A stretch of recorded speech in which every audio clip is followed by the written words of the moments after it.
You know, Janet, I think we need to go right to the phones here because we have a caller that's a very important caller that we need to get to here, don't we? We do. Bill Carey, thank you for joining us, who is the general manager for ABC Action News. Can you hear us? Yes, I can. I hope you can hear me fine. Thank you for having me. Yes. Actually, welcome to Tampa-Bay's Media Talk, Bill. We appreciate you coming on and sharing a little bit about what's going on down at ABC Action News. Well, it's been a busy week, unfortunately, in giving the news a sad week with the shooting death of the sergeant the other day. And, of course, everybody, I think, in town beyond that has been starting to track hurricanes again because it's that time of year. Yeah. I think the reason why you've invited me on is for us to talk a little bit about our newscast going HD. Which is a milestone in the Bay Area because you're the first to do that. We are, and we're proud of the effort. We were the second major station to go in the state of Florida. Our sister station up the road in Orlando, WFTV, was the first in the state to go.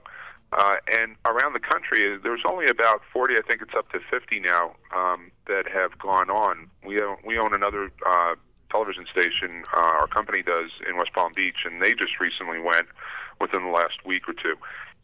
But it allows the viewers to see everything with more clarity. I'm looking at the screen right now while our 6 o'clock news is on, and the graphics for the weathercasts just leap right off of an HD screen. Well, you know, it's amazing. I watched the morning. I'm home for the 5 o'clock news, and I've been watching that all week since I knew you guys were coming on. And I also love watching Dia as well. But wow, how cool is it to watch you guys in the morning in HD? What do your anchors think about it?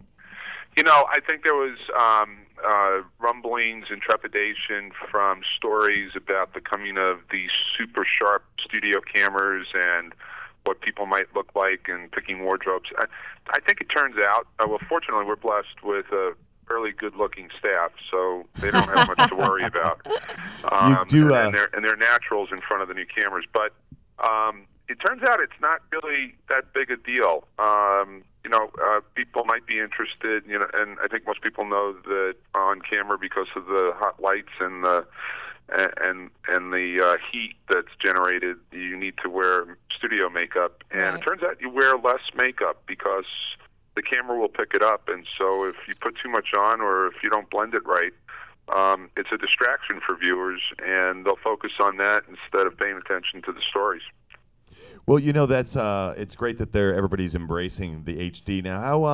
When do you expect to? Are you up converting your remotes and your helicopters right now for roll-ins, or are you gonna? When do you plan on making that transition as well? Yeah, no. One of the things that we were proud about is that we were able to launch before the other stations in town. I mean, just so that we're clear, I expect that most of the major news outlets in town will have gone HD before the end of the calendar year. Everybody is poised to do it. It's taken a lot of planning and purchase of a lot of equipment for stations around the country to go. In our model, we decided to roll it out piece by piece. And so the big piece is that the technical hardware in the control room has to be in place so that the signal can be sent out to HD sets. If you have an HD set, then you can see it over the air. If you have a cable company, you have to upgrade to HD boxes. It's not enough just to have an HD set.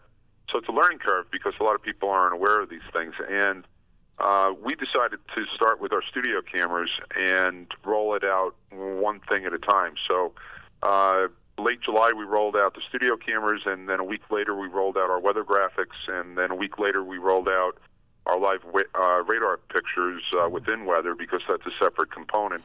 But you know what's...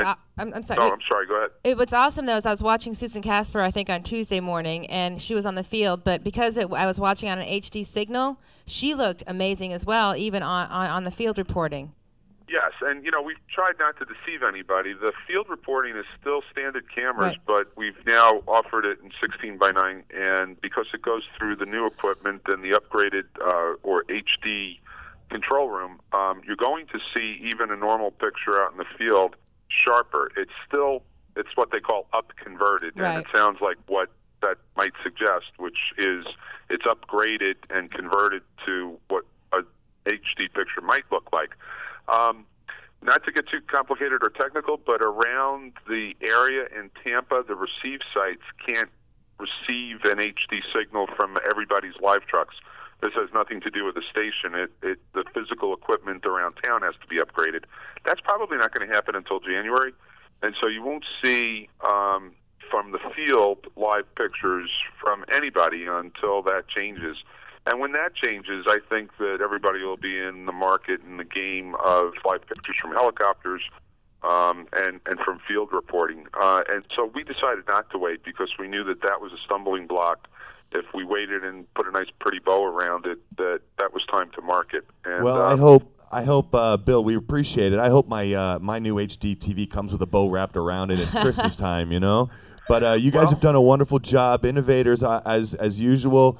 A lot of market to follow, and we look forward to seeing the integration of other HD equipment within your newscast and things that help you guys deliver an incredible newscast several times a day to the people of the Tampa area. Thank you very much. You're kind to acknowledge that. I appreciate it. Yeah, it's a pleasure talking to you, Bill. I know how busy you are, Yes, so you gotta thank get you back very to much work. for joining us.